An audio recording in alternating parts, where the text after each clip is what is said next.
Maithili express की चला मकई में बिछाइले चदरिया चला मकई में बिछाइले चदरिया music by Guddu Raj. Khushi recording studio Baluaha. एना मिलबे नहीं हमसे नजरिया रे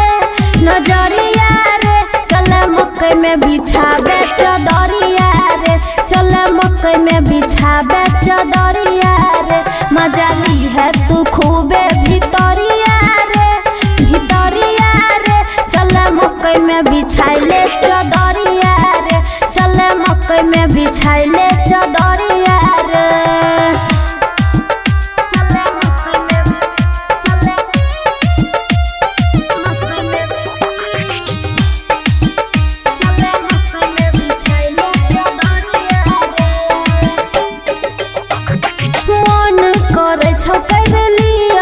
सदिया छौरा रे के हन धरले यदतिया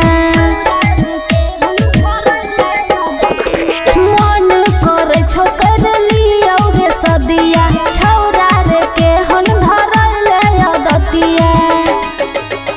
रोज मिलैले अइहे बजरिया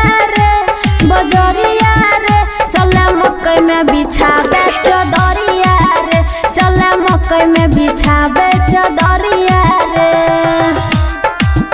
चला मकई में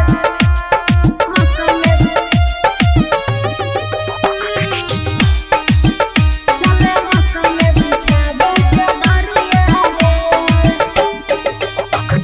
सुने रे छौरा तू मानी ले बतिया दिनवा तो कट जा छे कटै नै रतिया सुने रे छौरा तू मानी ले बतिया दिनवा तो कट जा छे कटै नै रतिया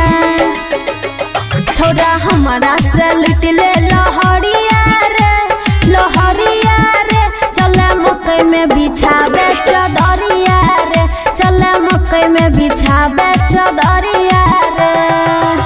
खुशी रिकॉर्डिंग स्टूडियो बलुआहा।